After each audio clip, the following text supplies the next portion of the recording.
Welcome again to another edition of the GreenBaje podcast, your late night sporting fix. The GreenBaje podcast is back, and today we have a mixed bag, a potpourri, as it were, of sporting topics touching on the soccer or football world, as it's commonly referred to everywhere, but here, the NBA and the NFL. So, AJ, before we get going, how's it going, my brother?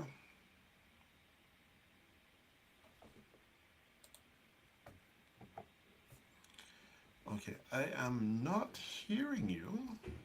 I'm sorry. Ah, there we I go. had that muted. I'm sorry. Yeah, I was just saying I'm well. I'm well. Just taking life in stride, taking things as it comes. Okay, well, that is always a good approach to have. You don't get too far ahead of what's going on. You don't get too high. You don't get too low. You stay even cute. That's always a Even good keel, position to correct. have. Now, today was NFL Cutdown Day, and that is where we are going to go off the rip. Now, I know for those of us here in the US, we know all about what that's about. But for those of you who are not so familiar with what NFL Cutdown Day is, this is where the NFL teams had to get their rosters down to 53 players as of 4 p.m. Eastern today. No training camps. They started with 90 players, and today is the third and final chopping day of the season, with trims coming on August 16th when they had to get down to 85 players, and August 23rd where they were down to 80. The news of the day started out with the big trade between my Saints and the Philadelphia Eagles, where Chauncey Gardner Johnson, and our 2025 seventh round pick were traded for the 2023 fifth round pick and the worst of the Eagles' sixth round picks in 2024, as per Adam Schefter. This came after there was no favorable responses coming from Gardner Johnson's camp on an extension, and rather than lose him for free next offseason, the Saints decided to pull the trigger and move him on now. Other notable names that were moved or cut today were O.J. Howard, formerly of the Tampa Bay Buccaneers, who had signed with the Buffalo Bills just this offseason, Tavon Austin, who was formerly of the Rams and the Cowboys, as well as punter Matt Araiza, who is currently facing allegations that he was involved in the gang rape of a girl during his last year of college. Sony Michel and Mohamed Sanu, names that you should also recognize, they were cut from the Dolphins. Tevin Coleman, who was part of that backfield committee last season, as well as LaMichael Pirine from the Jets. Corey Clement, formerly of the Eagles, was let go from the Ravens. Josh Rosen, Mr. I'm going to make them pay, um, was This released by the kid. Browns. Marlon Mack, formerly of the Indianapolis Colts, he was released by the Texans. Philip Lindsay, Tyson Williams, and Kiki Kuti were cut by the Colts. Laquan Treadwell was cut by the Jaguars. Sam Martin, the punter, he was cut by the Broncos after refusing to take a pay cut. Josh Gordon got cut by the Chiefs. Alex Leatherwood, Kenyon Drake, and Demarcus Robinson got cut by the Raiders, and the list goes on and on and on. The Patriots, however, they had their own notable names that got cut today. Malcolm Butler, who intercepted Russell Wilson in the 2015 Super Bowl, as well as tight ends Devin Asiasi and Dalton Keene. Now, AJ, tell me about your Patriots. Any surprise names? Uh Surprise, no. But at this point, I've given up trying to figure out what exactly happens with the roster. I did post I did post in the group today, as you recall, in one of our chats, I posted the fact that um, what's the name? Both Asiasi and the other tight end, Dalton Keene. Keen. Those are the ones that we drafted like 2 years ago or something like that. Yes, 2 years Yeah, ago. but drafted both of them in like the third round or something, so relatively early. And here we are now cutting both of them after signing two tight ends shortly after, like the year after cutting them or what have you, and shortly after I'm drafting them. So I was a little thrown off, annoyed, but not surprised. Felt like that was always coming, especially after signing Hunter Henry and John Smith. So um, it just made me even more firm in my belief. Not that I already wasn't, right? But I just have no faith in us drafting. No faith in us. You mentioned Malcolm Butler. That is not too much of a surprise to me. I think he was brought back because of an immediate need, but I never thought that he was brought back to be like a mainstay for years to come as he was before. Um, Bill has a way of like moving around guys and bringing them back when we need to fill a gap, and that's kind of what he did with Butler in this second is for his second iteration, second stint at the team. So that didn't surprise me, and I have not exactly seen any names that we've let go that have me shocked. Just the notion of the two tight ends that we drafted very early 2 years ago being cut just had me a little thrown off. But there's not much I can say because I can't make hell or high water out of this. Well, I mean, for me, is it was funny to see your post in the group today, because as you said, yeah, these are two guys that you just brought in, and they basically had a drink of water in the league, and now they're looking for jobs. You, it was 2 years ago that you drafted them, and clearly they didn't show enough in that season, which is why you decided that you're going to spend the money that you did bringing in two tight ends last season, and now both of those tight ends that you drafted are now gone, as well as one of the tight ends that you brought in as well. I think one of them is no longer there. I am not quite sure. I'm because John Smith and Hunter Henry. Hmm. I'm not sure where John Smith is right now. No, I he's know still Hunter. there. Oh, he's still there. Okay, He's still there. Yeah, so both of the tight ends, the two expensive tight ends that you yeah, brought in last season, are still there. they're still there. So at least you guys, you pick up um, free agents relatively decently. It's just the drafting thing that doesn't seem to work A out whole so mess. well. Yeah, that is a shame. Now, when I looked at the other names that were released today, Alex Leatherwood and OJ Howard were the ones that stuck out to me the most. Leatherwood, I don't remember. I don't know if you remember this from when he was drafted, but almost every pundit who was speaking and reporting on the draft described Leatherwood as a huge reach in the first round. Hmm. Nobody believed that Alex Leatherwood should have been a first round pick. Leatherwood had $14 million guaranteed at signing on his contract. And the Raiders are like, it's better he be cashing these checks at home than be in our building. They tried to trade him to everybody, and everybody said no. Hmm. Ian Rappaport reported that they got 32 no's, which means even they themselves said no. Wow, Now, OJ Howard, like I said, he was the wow. other one that surprised me because he was supposed to be the new big name tight end acquisition for Yeah, the Bills. yeah. I sorry not to cut you, but that was is the one I think that surprised me the most because I I guess I wasn't following it as intently, but I did not even realize that he was on that like trying to make the Bills roster. I didn't realize that that's where he had wound up. So to see that he had gotten cut from firstly it was like he was at the Bills, and then it was like, oh damn, but he get cut though. So yeah, but sorry, continue. Yeah, but what makes it even more surprising is that he had a 2 year contract though. They gave him a 2 year contract. It was worth $3,500,000 in total, but $3,195,000 of that money was guaranteed at signing, Hmm. and they too were comfortable saying, "Okay, well, you can just take this money, but you are not going to be part of our organization. You're not going to be part of what we're actually trying to do here." and they were just willing to just let him go. So that was to me was also a little bit of a surprise. But I think Leatherwood was the greater surprise. You Hmm. knew that he was not very good because apparently even in the preseason he gave up 4 sacks in preseason. So no, that doesn't Yeah. spell well for your longevity anywhere. This man came from Alabama. Wow. Yeah.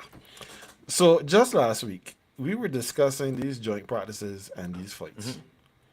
Hmm. And I'm sure you saw the video that this week we had perennial Pro Bowler, surefire first ballot Hall of Famer Aaron Donald standing up like Kratos with two Bengals helmets for chain blades, swinging at all and sundry like he's in his own action movie and wading through the bad guys.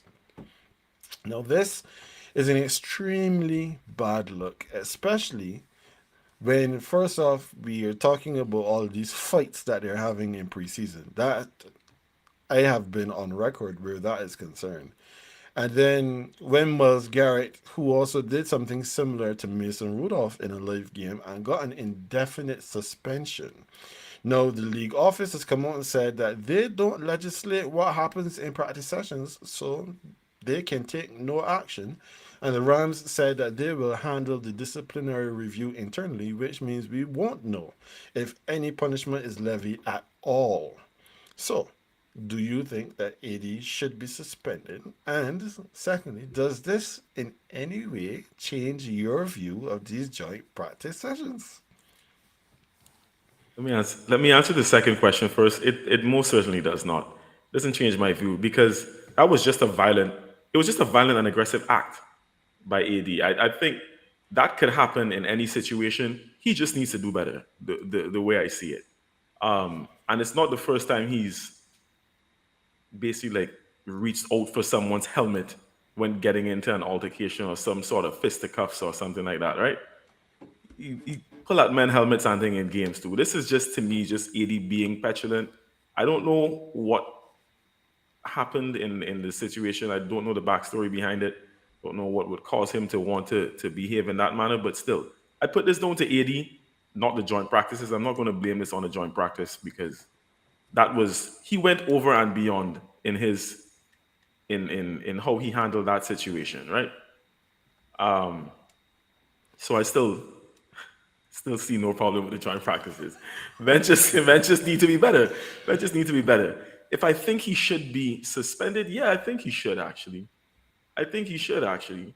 Um, there is there is there's a vast difference between like just getting into a little scuffle with someone and pulling off helmets and then trying to intentionally hurt people with it. That is one is like first degree and one is premeditated. You know what I mean? So and not to compare it to murder, but just for the sake of for legality purposes, I'm just trying to say to me it's like apples and oranges there. And this was too much. This was too much. Will the Rams suspend him? I do not know. I know he should at least be fined, but if they will actually suspend him, I don't know if they'll take that course of action. I mean, they should. Otherwise, I think it looks really bad. He deserves a game or two. I'm not going to say like 3 or 4 or anything like that. A game or two, but I think the onus is on the Rams to set an example here. That was just it's just not it's not something you do to pull off a helmet and try to beat someone with it. You know specifically as a player that those things are. And when I say you, I mean Aaron Donald, of course. That those things are used for your protection. So to turn around and use that as a weapon, like it's different from just getting into a little like I said, like a little fisticuffs with an opposing player or even your own teammate. But as there's a lot of even though it might just be a snap reaction, there's a lot of premeditation in that. If you would so easily do that, it means you were probably accustomed with having that sort of reaction, and it means you need to face some sort of consequence for doing it. So Yes, I think he should be banned and fined. No, I still don't have a problem with joint practice sessions. All right, so like you, I'm going to start at number two, and then I'm going to work my way back to number one. Right. So I still believe that these joint practice sessions, they need to go. They need to go because if we are talking about Aaron Donald getting upset at practice and looking to damage somebody, if that is his teammate, he's probably not looking to rip off helmets and crack skulls. That's more than likely not going to happen because you're wearing the same uniform I am.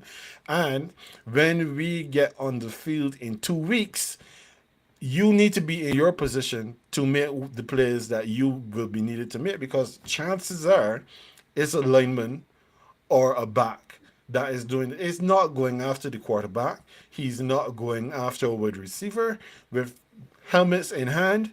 He is going after somebody that is most likely lined up against him, which means that this is most likely the starting lineman for his team, who is not maybe not as important, but it's important to their team and the success of the team. He is not going to be trying to crack heads like he was trying to do in this instance.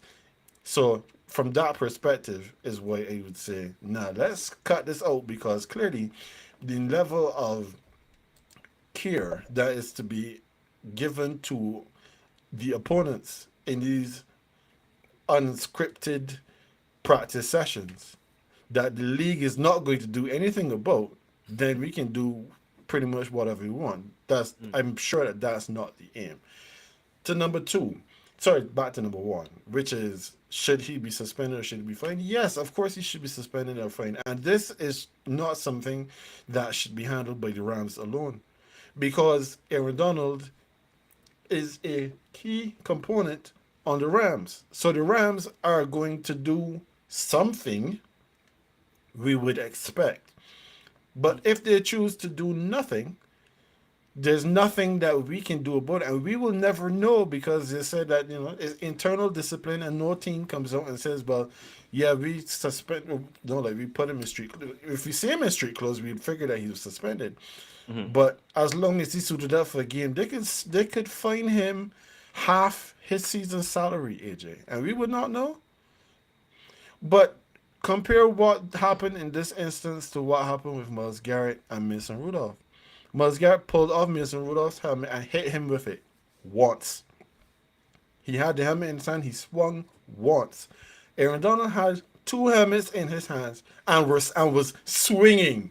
And you could hear in the video helmet in hand cracking on helmet on somebody's head. And he's still swinging. What he did is far and above worse than what Miles Garrett did, who his suspension turned out to be 6 games because he was suspended for the rest of that season and then he was reinstated over the off season. He should be looking at least at 6 games, if not half the season, for being as violent as he was. But that's just the way I see it, because you can't be doing those kinds of things. You you just can't. And the league, they should be telling them, well, hey, maybe this is a loophole that we need to close. Because when something like this happens in joint practices, and this, let's say somebody's head actually got cracked open, they had a fractured skull, they'd be done for this season. And their team would have to still consider their payment, their salary on their salary cap when Aaron Donald was the one that injured this individual on purpose because he swung at that person and hit them in the head with a helmet. That's not good enough. So something needs to be done to close that loop for me. That's just the way I see it. All right. So enough of Aaron Donald and cracking heads with helmets. We're going to switch sports now, AJ, and we're going to talk about the guy that you said is who you represent in basketball matters. You don't talk about his things outside of the court, and this now is relating to the court. Net zero. This was a summer that was very different to more summers that we have had, with Kevin Durant, your guy, coming out publicly and saying that he wanted to move on from the Brooklyn Nets, And the Nets coming right out and saying that, yeah, you could move for the right price. Kyrie Irving has opted into his player option, but he was out there batting eyelashes at the Los Angeles Lakers, who were the only team that publicly said they'd be interested in bringing him in. KD then seemed to have pushed all his chips to the center of the table, saying that he would consider staying if the Nets got rid of both head coach Steve Nash and the general manager Sean Marks, which the ownership group categorically refused. At the end of it all, KD and Kyrie have agreed to continue with the Nets. The leadership group is still intact. It feels like much ado about nothing. So, what are we expecting from KD and the Nets this year? Expecting?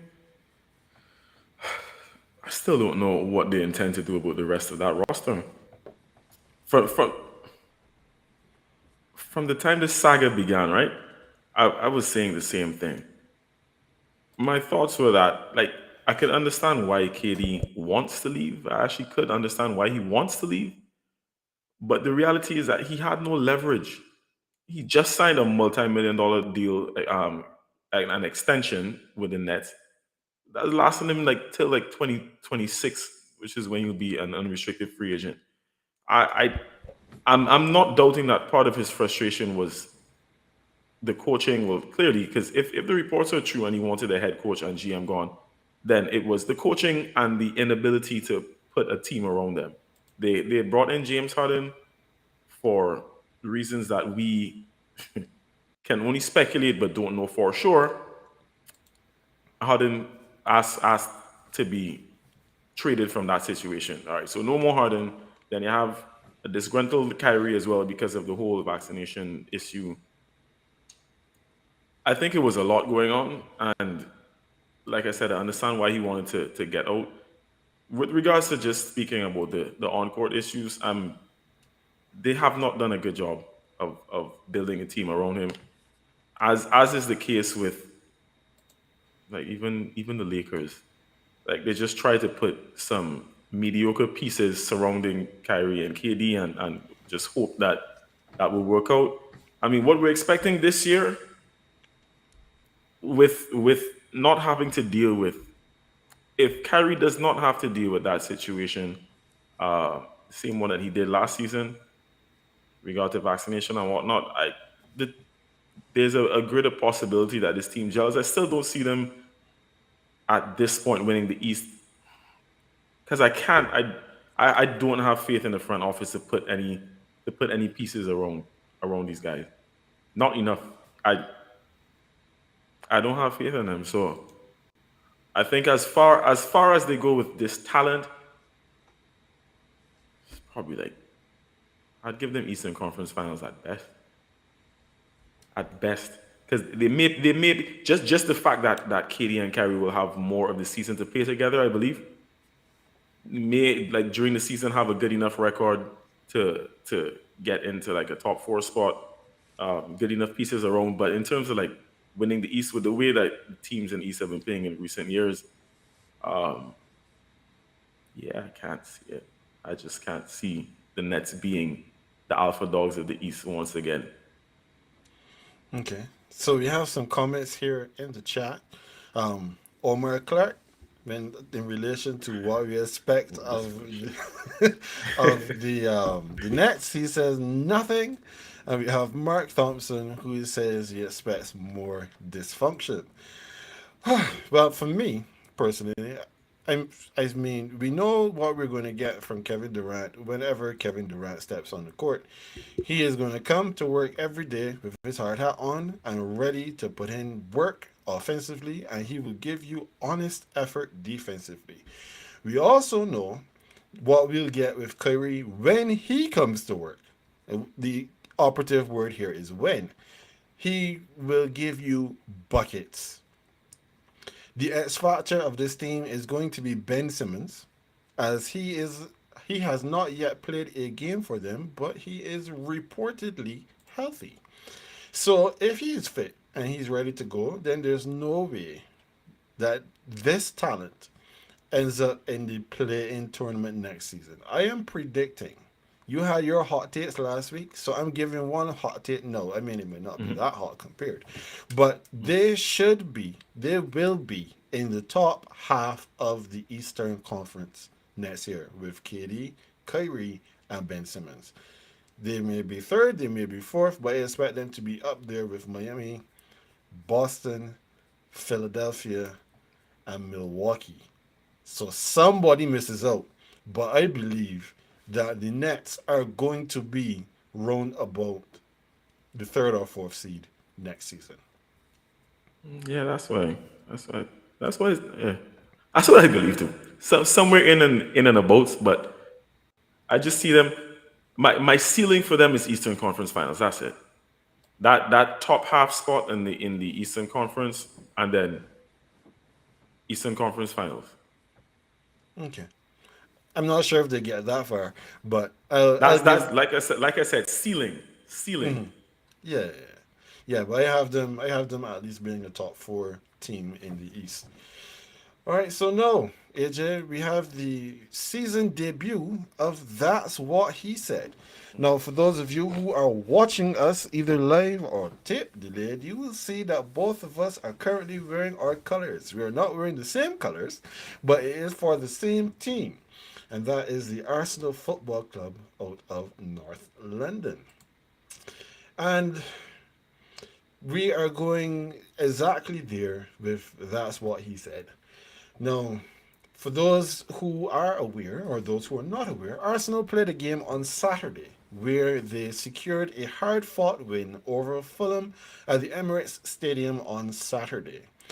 Now, as has been the custom in the past, many pundits have been highly critical of the Arsenal players, staff, and supporters for excessive celebration.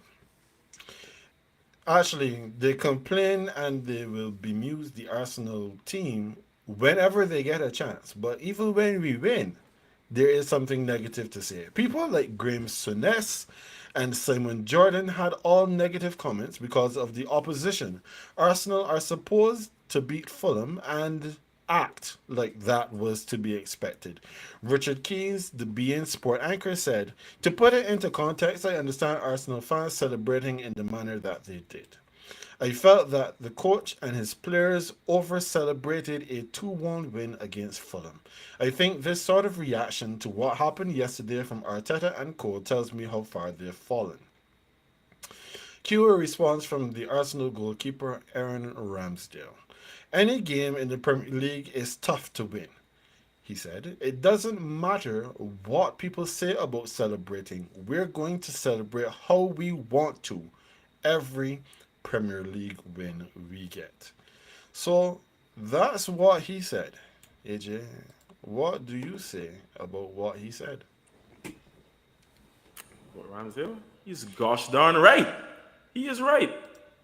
I am here for it. Listen, all these reactions from all these pundits uh, about our celebrations, they're so stupid. They're stupid. Listen, let me go back to a year ago, right? Last year we were the youngest team in the league. After the first three games, it was a loss to newly promoted Brentford when we had no strikers due to COVID. No first team strikers. We had to start the game with full Aaron. Next two games we lost to Chelsea and City, the reigning European and English Premier League champions respectively at that point, right? All the talk, and you mentioned this just a while ago, all the talk was about, it was negative. It was about the money that we spent and Arteta not being the right man for the job. And I'll admit, I was on the Arteta out train at that point because I could not see what direction we were really heading, right? Now, fast forward to a year, this year. At this point, we're the only perfect team in the league, consisting of the most dominant team in the country in Man City and two of the last four Champions League winners in Chelsea and Liverpool, right? Even they have not started the season with 4 out of 4 wins. Ken, that we still have the youngest team in the Premier League, right? The average age of the team is 24.6. for the youngest team in the Premier League to have such a start. If these youngsters want to celebrate every single win like this, and as the adage goes, party like it's 1999, I am all for it. I'm here for it. I don't give two craps what any of these the turnaround that the club has made. The turnaround that the club has made is worth celebrating. That in itself is worth celebrating, right? Because you can see that the squad is very much together as a unit. Um, the manner in which we're playing games, winning games, the comeback against Fulham, and granted, we're supposed to beat Fulham, but I'm pretty sure as a newly promoted team, everyone was supposed to beat Fulham. But the only team that has beaten Fulham this season is Arsenal. The only team that has beaten them. Other than that, they are 2 wins, 2 draws. Only lost to Arsenal. It's so stupid, right? Look, it's just seeing that the kind of domination, the character, the method that this young team is showing at this point. Listen, celebrate every minute. I don't care. If you need to celebrate like you want something, if it builds morale for the next game, by all means. I could care less what all these curmudgeonly, dyspeptic, attention-seeking analysts have to say. To them, I would respectfully say though, just let people enjoy things. No, I have been thinking about how I would respond on this topic. And we have been a family friendly show all the way through. And that's not about to change. But you see, these pundits, I respect everyone for having an opinion. And if you have a microphone in front of you, as they do and we do, you can give your opinion to whoever is willing to listen. However, when you are going to start trying to legislate how somebody is supposed to feel, act, or react in a situation that maybe you yourself have been in, I wonder what your experiences have been like. And in a way, AJ, I kind of blame our club. I kind of blame Arsenal because we don't have anybody representing us on these shows.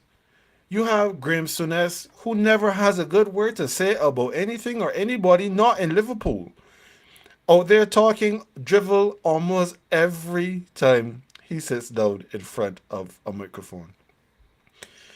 I don't know who any of these others hail for, but clearly it's not our club. To be fair, right? I will be fair. Sorry to interject you here, but um, Darren Bent is actually an Arsenal fan, and then you need to check out Laura Woods as well. She's on. They're both on Talksport. They both had responses. Well, I know Laura Woods did, and hers was epic to Keys and all the foolishness that they were saying. But you should check them out. You should check them out. No, but what I'm saying, I know I did see briefly that Woods was like, well, really and truly, just just back up all of us though, because we can celebrate if we want to celebrate. And I know Ben. It's interesting that like when you look at who Ben has played for, he is a former Spurs player, but he's an Arsenal fan. I respect anybody who is willing to stand up on behalf of Arsenal against the rest of the media because the media never has much good to say unless we are winning about Arsenal. And even when we're winning, they will find something to nitpick about. So I'm looking at Souness, who never has anything good to say. He probably has decided that he's going to pick on Arsenal now because Paul Pogba has gone back to Italy because regardless of good or bad for Manchester United, it was always Pogba's fault. So now Arteta is over celebrating, but that's not your business though. So how about you decide what is happening over in Liverpool and you talk about that because clearly that's the only thing that you seem to care anything about. And then like what's his name? Let me go back to my note here. The guy from Being, Richard Keys. I was like, are you serious? Are you kidding me? You are going to come out so heavily against a team just because the guys are happy that they won? I think these guys just need to have a little bit more happiness in their life, AJ. Honestly, because some of them just sound a little bit too miserable, in my opinion. And I would Yeah. love to sit down opposite them and talk about these things, but we are still small fish, and they're big fish. So we will allow them to continue to say what they say, and if it warrants a response, then we will don our colors again and we'll haul it right back here again and deal with it. Gosh darn right. All right. So enough of them and that foolishness. Over to who do you trust? And this week, we are getting you ready still for the NFL season. So we are taking a tour of your conference. No, AJ, the AFC. Today, we confirm if we trust the division winners to repeat or if we trust somebody else to come for the crown. So, first, AJ, we're going home at you. We're going to your division, the AFC East, where for the past 2 years, the Buffalo Bills have ended the stranglehold that the evil empire and Sith Lord Belichick had on the division, dominating it for over a decade straight. Do you trust any of the chasing pack to overtake the Bills for the division title?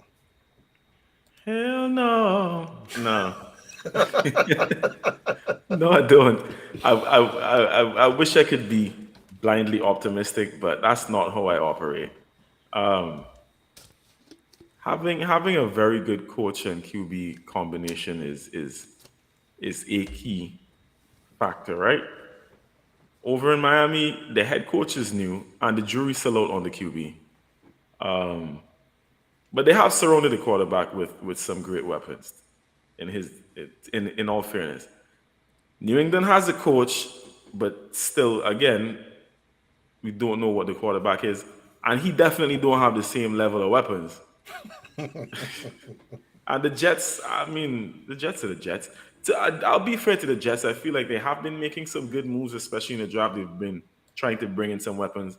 But then, no, Zach Wilson is injured. So that is going to peg them back just a little bit. So just due to the utter lack of competition and just a lack of cohesion in other offenses owned solely, like not even talking about the other defenses, and the Bills just having the best all-around team in the division, I can't look past the Bills for this. It's their division once again.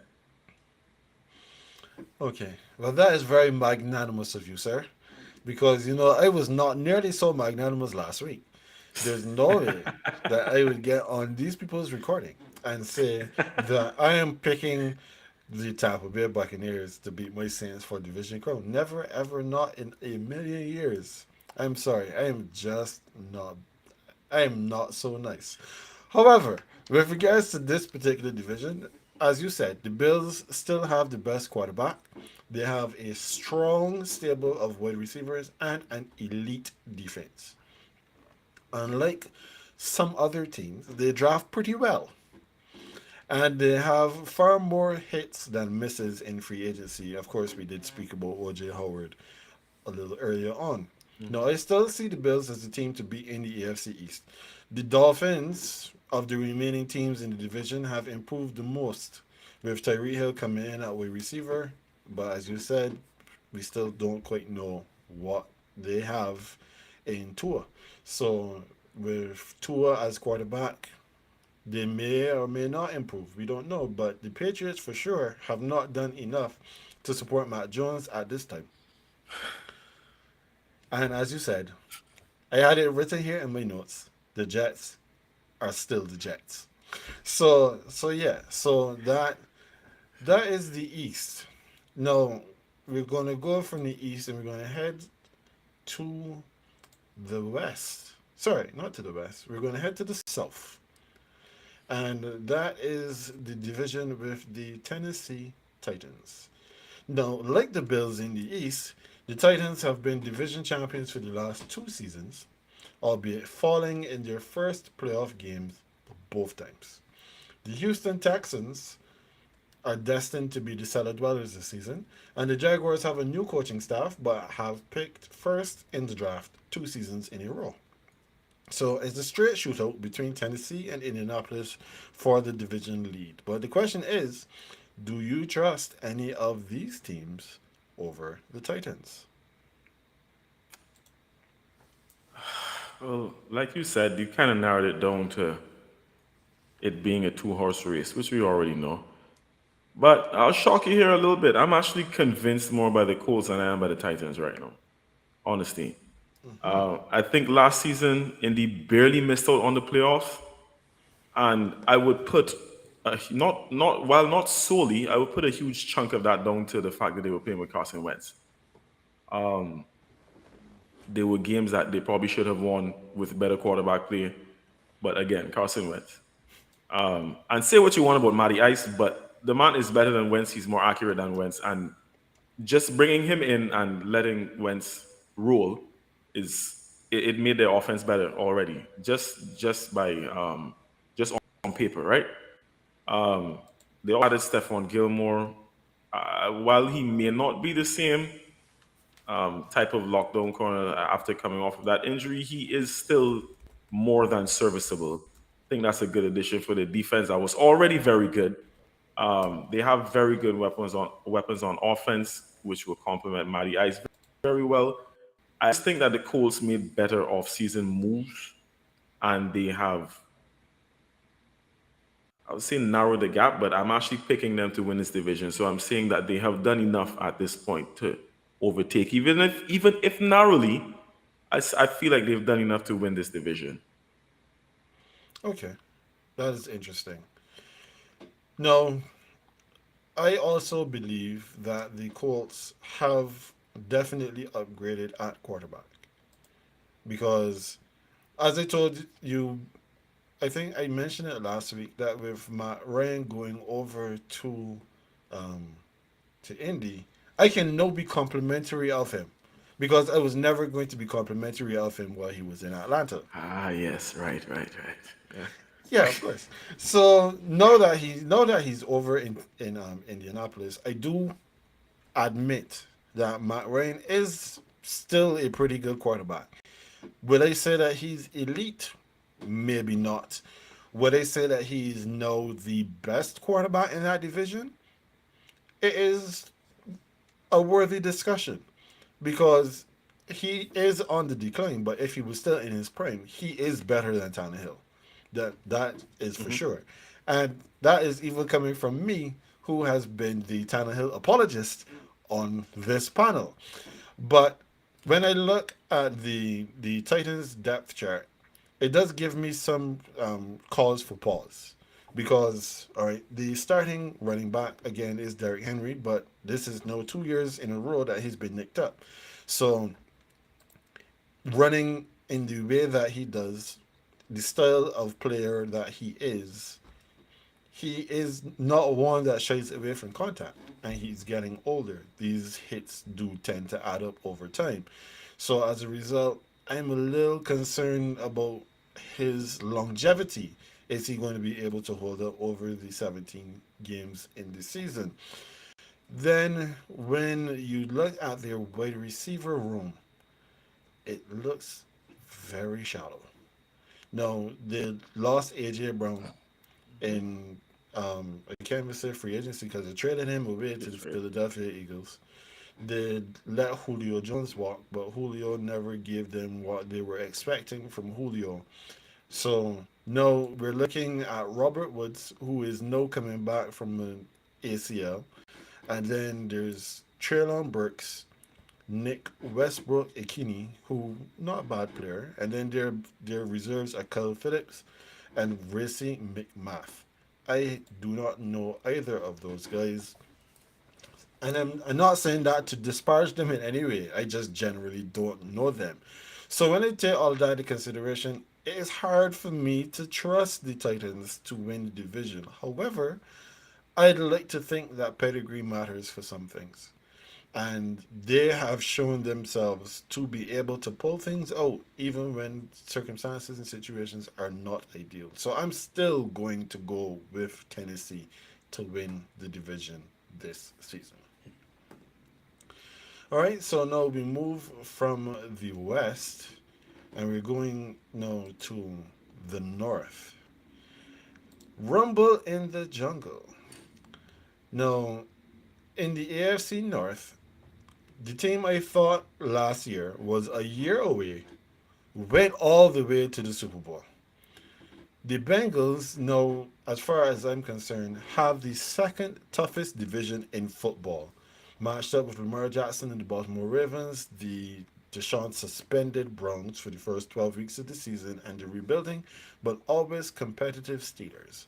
Now, do you trust Cincy to repeat as division champs? No, I do not. I don't.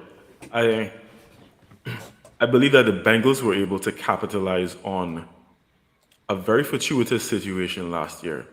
Um, all of the other teams in their division were going through a lot. I'll touch on that, but just to skim the surface. So we know the Ravens had injury upon injury at almost every major, every key position of that team, offense and defense. Uh, Big Ben was absolutely atrocious last year, among other things.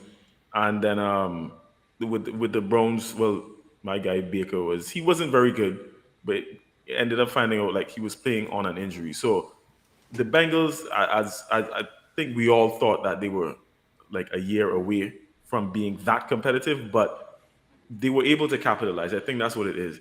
I'm not going to predict injuries, so I'm going to say that this season, the prediction I had last year, I'm going to carry forward. The Ravens are going to win this division. The fact that they lost the entire running back room before the start of the regular season, and then, like I mentioned, they had some other notable injuries.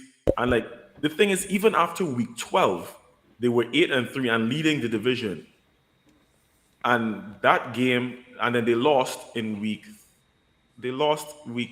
That was sorry, 8-3, 11. Sorry, yeah, but they had to buy it right. Either way, so they lost and went 8-4 with Lamar. That was a game when they could have gone for the tie to bring it to overtime, and then instead of taking a field goal, kicking a field goal, the field goal, the extra point, they went for two. Right? Didn't work Mm-hmm. out. They lost. Lamar got injured after that game, and then they lost every game for the remainder of the season.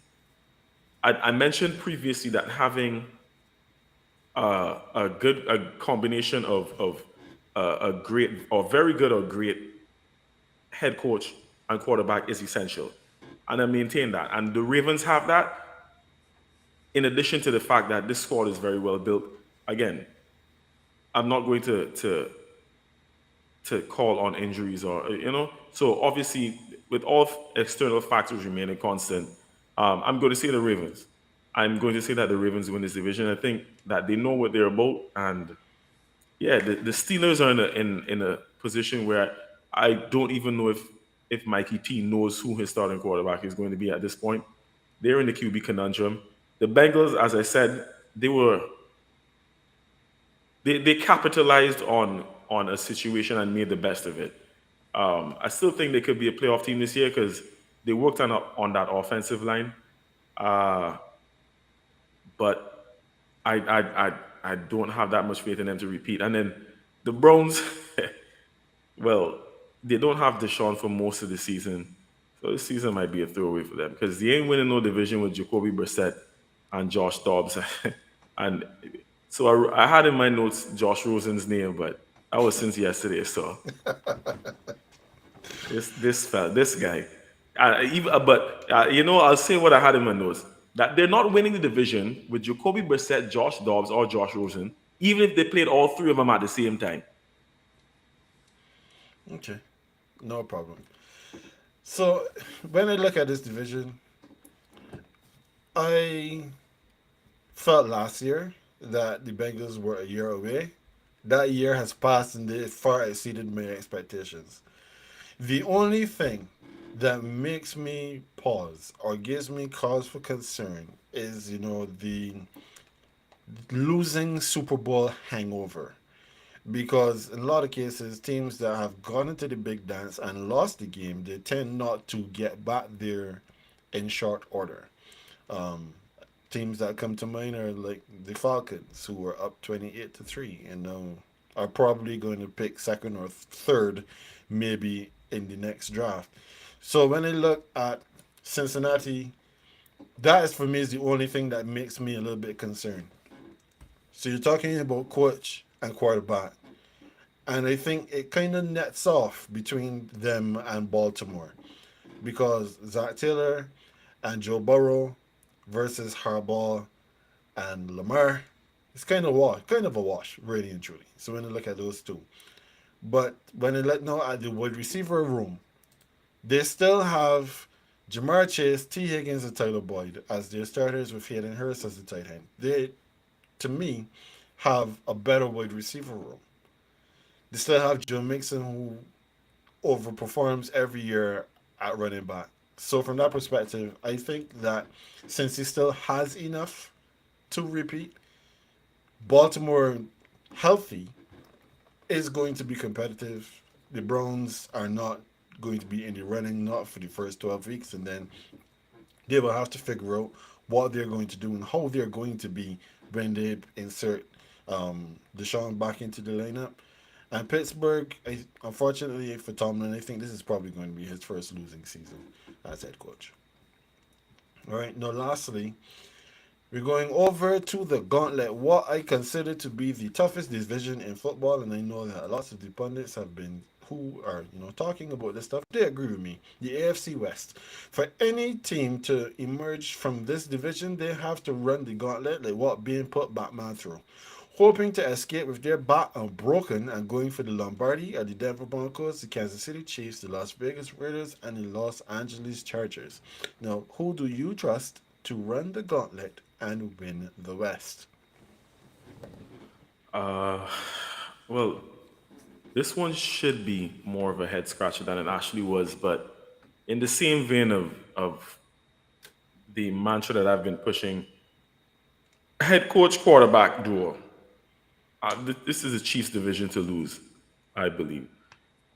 Last year, I predicted them to win, and even when they started off struggling, I maintained that their experience was going to carry them through. The experience of having won the division previously, obviously won Super Bowls and whatnot, it is kind of hard to count them out ever, like ever. And the same thing I said last year, I'm going to say again. Like someone is going to have to oust the Chiefs from the top of that division for me to change my prediction of them winning. So until they lose the AFC West, they will always be my prediction to be the AFC West winners. I Okay, don't fair. care how strong the division has gotten. I think that they just have they have what is needed. Okay, fair enough. No, I mean, I also picked the Chiefs last year to win the division, but this year the Broncos have gotten so much better though. Like, yeah, they have a new coaching regime, but they have what who I consider to be the second best quarterback in the division, and they still have a very good wide receiver room. They still have a pretty good tight end, and they still have a very good defense. So I would really like to say that the Broncos. I can't say my Broncos because they're not really my Broncos. I just live here, but I would like to think that the Broncos are going to be game. But the Chargers have also gotten better. When we're looking at these divisions and we're trying to figure out like which division is the roughest, most divisions have like two really good teams. Some divisions may have three good teams, and then the fourth team is kind of just like a throwaway. The, the fourth team in this division are the Raiders, who made the playoffs last season. So when you take that into consideration, it's going to be rough. It's going to be tough. This It division. is. It is. This is going to be pay per view all season long. I honestly can't wait, and I'm really hoping that I can get to at least one game this season before the weather gets too cold. But we'll see. We Makes shall sense. see. If I mean, and this is the division that I definitely have to keep my eye on all year because it now is the home of my favorite wide receiver and my favorite young quarterback, right? Yeah. But in picking with my head, I still can't pick either of their teams to win the division. But I wouldn't be upset if either of them did. More so if it was my quarterback Okay. in Justin Herbert, that is. No And problem. for those who don't know, the receiver I'm referring to is Devontae Adams. Yes. Yeah, we know well how you feel about Mr. Adams. All right, AJ. So now to bring us to an end today, we're gonna have the final thought. It is my turn, and we're not gonna. I'm not gonna spend too long on this one today. I called it chopping block because just as we open the show, we're going to close. Today being the cut down day for the NFL. So I just wanted to give the viewers some numbers and help put some things into perspective. In the United States of America, there are 1,093,234 high school football players in the US. Of that 1,093,000, only 6.5% of these children, of these high school players, to give you a specific number, 71,060 will play for the NCAA in college. The drop off from college to the professional level is more dramatic. Only 1.6% of college level players will get drafted into the NFL. In short, roughly 853 players out of 1,093,234 high school football players make it to the pros every year. To put that into perspective, that is about the odds of getting struck by lightning at some point in your lifetime. Now, today, 32 teams had to reduce their rosters from 80 to 53 players, which means 864 players potentially lost their jobs today. Now, each team will carry a practice squad of 16 players, which means that 512 players will have a route back into the NFL, provided that they are picked up by somebody's practice squad. Now, we gave some names that were surprises and others that are really going to have to look for a job. And especially when we're talking about like running backs, older running backs are the ones that are going to be most at risk of not finding another job in the NFL.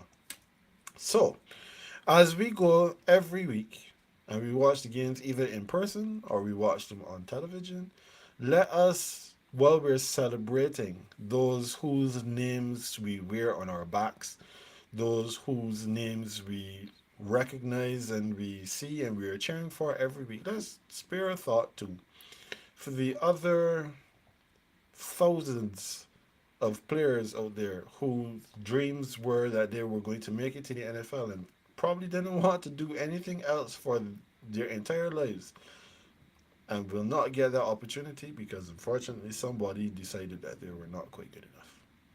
That's all. How sombering. Yeah, yeah. Duly noted, though. Yeah, last week you gave us your hot takes. I just wanted to, give a little perspective on behalf of these players that don't make it. That we could remember them too. So, now just before we get out of here, that today was the GreenBaje podcast. Tomorrow we are back with the fantasy spot to help get you ready for the fantasy season.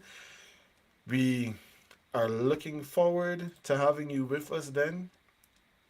And with just one last comment that came through on the chat, Omar, he agreed that the Ravens are not, well, that the Ravens are going to win the division.